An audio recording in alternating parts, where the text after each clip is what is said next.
SBR Videos is sponsored by Sports Cash System. Click on the link below for more information.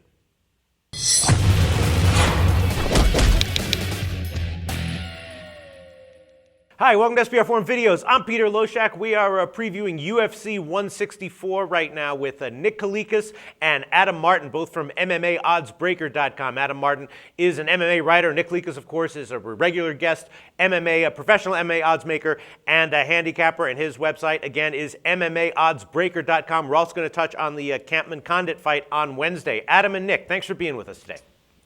Thanks for having us back. All right. Kampmann and Condit is what we're going to start with. Now, this one, I know, Nick, that you guys have a premium service at MMAoddsbreaker.com. You told me off camera that this is a fight where you have a premium pick that you're going to give for this. Now, obviously, this is going to be a phenomenal fight. Both these guys, it's a rematch. Kampmann beat Condit 4 years ago, but Condit, thought he was winning and kind of let up in the third round. And Kampmann won a controversial decision. Here, though, Kampmann he's been knocked out 4 times. Condit has a great chin. Condit went the distance with Hendricks in his last fight, getting the loss. Kampmann got knocked out. Kampmann, though, plus 210. I mean, that's a pretty big underdog considering that Kampmann won the first fight. Condit minus 250. I have no idea what pick you would give here. My guess would be that it would either be Kampmann at plus 210 or maybe Condit on a first-round knockout. Let's start with Adam Martin from MMAoddsbreaker.com. What's your take on these lines? You think it's too high? You think Condit shouldn't be this big of a favorite? Yeah, I mean, a few days ago, it was actually only like minus 210 or minus 220, which I thought was like amazing. I mean, minus 250 to me is it's probably my maximum that I bet on Carlos Condit, and I will be betting on Carlos Condit myself. I actually think he's going to win this fight. I think he's going to stop Martin Kampmann. I know Martin Kampmann is a pretty tough guy, but he gets hit way too much in his fights. Right. Carlos Condit is an absolute animal.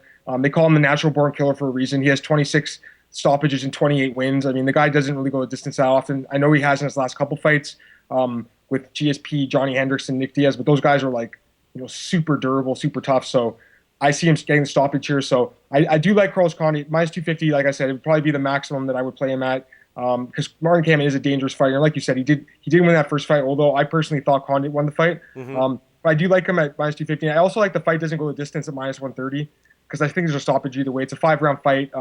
They've had these non-title main events for like the last couple of years, and they rarely go 5 rounds. So I don't mind that one at minus 130 either. But my pick is definitely Carlos Condit here by TKO. I have to agree with you on the inside the distance pick. All right, Nick, where'd you open these lines?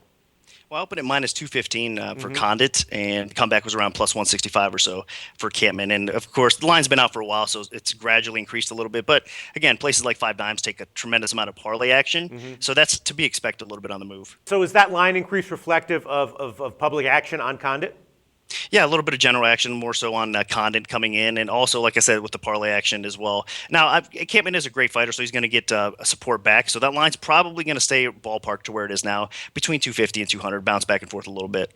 Yeah, it's hard for me to think about where the public might be attracted here. They might see a big underdog who won the first fight and think, well, hey, let's take a shot again. On the other hand, they might have seen the knockout that Kampmann has suffered recently and think that, he's just going to get his head taken off again, so they'd go for Condit. It just strikes me as the line being like a little bit too high considering how competitive these fighters really should be.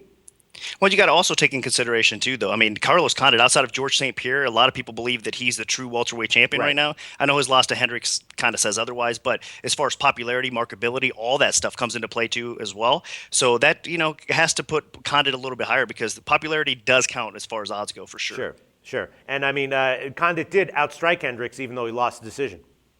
Yes, he did. And you know what? Since their first time, the meeting between Kampmann and Condit, both of the guys have improved a lot. But a lot of people are saying Condit's improved a little bit more, and it's hard to argue that.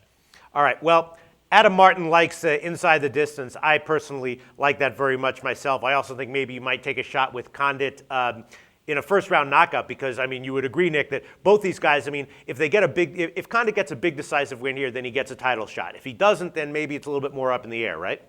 Yeah, exactly. And you kind of get the feeling that the UFC is setting this up for Condit to kind of get the W here as well a little bit. I mean, I don't know if that's how it's going to play out because, like you said, Kampmann is just a tremendous fighter. I mean, look at his resume outside of, his brutal knockout loss to Johnny Hendricks recently. He's looked pretty solid in his fights, beat a lot of quality opponents as well. So that's a tough thing. It might not work out the way they want it to, but I think that the UFC would probably prefer Condit to win this one as well. Right, for sure. The pressure's on for this fight, and both these guys really step it up when the pressure is on. I don't see this one going the distance either. I completely agree with you, Adam Martin. And again, Nick Kalikas does have a premium pick that is on his pay site, MMAoddsbreaker.com, that he will be releasing for this fight, one of his favorite fights of the week, he tells me. All right, thanks, guys. I think we got it.